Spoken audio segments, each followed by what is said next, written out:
उसके लिए ऑब्वियसली करतारपुर का एक उनका जो मेन वहाँ है जगह, वो मिनिस्टर ये बताएं कि जो वाघा बॉर्डर के थ्रू आते थे उनका क्या? वो नहीं आ सके। Wagah border has been closed, तो क्योंकि उन्होंने अटारी बंद कर दिया हमने वाघा, तो दैट स्टैंड्स क्लोज।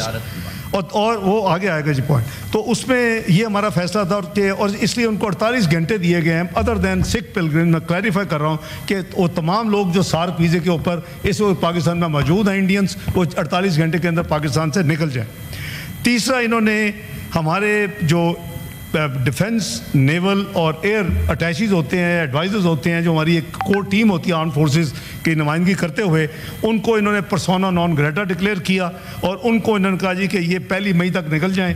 हमने भी इनके इंडियन डिफेंस, नेवल और एयर एडवाइज़र्स जो इस्लामाबाद में हैं उनको पर्सोना नॉन ग्रेटा डिक्लेयर किया है। और 30 अप्रैल, हमने एक दिन पहले 30 अप्रैल तक उनके लिए ये है कि वो यहाँ से निकल जाएं। और इंडिया की जो हाई कमीशन के हवाले से जो माजी के जो हमारे यानी बायलैटरल जो अरेंजमेंट्स हैं उन्होंने अनल किया, हमने भी अनल कर दिया, तो ये टिट फॉर टैट वाली बात है।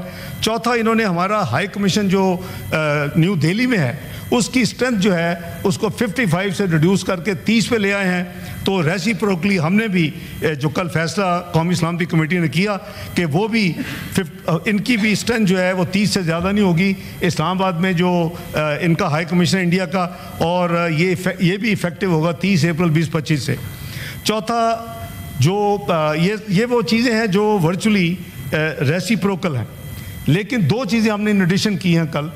एक ये है कि जितनी trade with India including to and from any third country through Pakistan has been suspended forth with immediate effect. और लास्टली, पाकिस्तान की एयर स्पेस जो है जिसके ज़रिए तमाम जो कमर्शियल फ़्लाइट्स इंडिया की owned and Indian operated airlines की वो क्रॉस करती थी, और ऑब्वियसली तकरीबन 2 घंटे बचते हैं जब आपने ट्रैवल करना होता है एयर ट्रैवल, तो उसको हमने पाकिस्तान की एयर स्पेस इन तमाम Indian owned and Indian operated airlines के लिए बंद कर दी है कल से।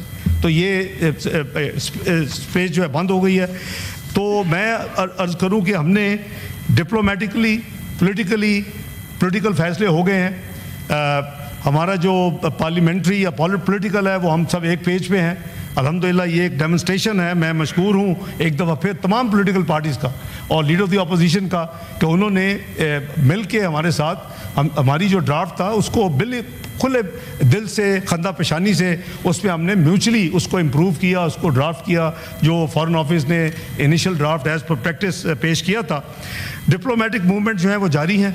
26 कंट्रीज़ को जो कल इमीडिएटली अवेलेबल थी इंक्लूडिंग P5s, उनको फॉरेन ऑफिस ने फॉरेन सेक्रेटरी ने बुला के उनको ब्रीफिंग दी और उनको तमाम ये हालात से आगाह किया। और आज मुझे मैसेज मिला है कि सऊदीया के जो अपना फॉरेन मिनिस्टर हैं प्रिंस फैसल, वो मुझसे बात करना चाहते हैं। ऑब्वियसली यही होगी आइटम जो अंडर डिस्कशन है इस वक्त दुनिया में, तो उनसे 7:30 का टाइम तय हुआ है। और जितने बाकी जो मिशंस कल अवेलेबल नहीं थे उनको आज फॉरेन ऑफिस ब्रीफिंग दे रहे हैं। तो डिप्लोमेटिक फ्रंट पे भी देखिए हम हर लिहाज से अल्हम्दुलिल्लाह तैयार हैं और ये कैटेगोरिक अंडरस्टैंडिंग हमने दी है। कल उसके बाद हमने एक कौमी सलामती कमेटी के डिसीजन के मुताबिक एक प्रेस ब्रीफिंग भी की और ना सिर्फ ये फैसले शेयर किए बल्कि सेंटिमेंट भी बताए कि अगर पाकिस्तान की तरफ किसी किस्म की एडवेंचरिज्म का किसी को खाम ख्याली है तो वो भूल जाए। पाकिस्तान की आर्म फोर्सेस पूरी तरह तैयार है। देखिए अल्लाह ताला ने आपको एक न्यूक्लियर कुव्वत बनाया है, अल्लाह ताला ने पाकिस्तान को एक मिसाइली कुव्वत बनाया है।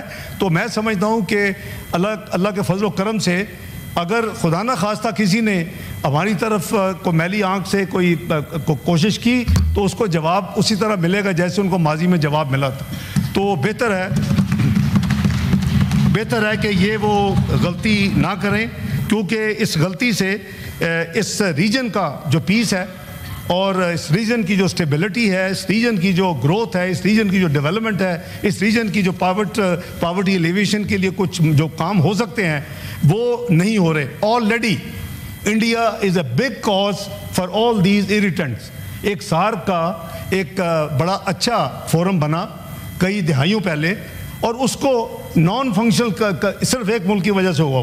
तमाम ममालिक चाहते हैं कि सार्क को आगे लेके जाया जाए, तमाम ममालिक चाहते हैं सार्क मेंबर्स, लेकिन एक मुल्क जो है उसने राइट लेफ्ट सेंटर उसके खिलाफ उसको नहीं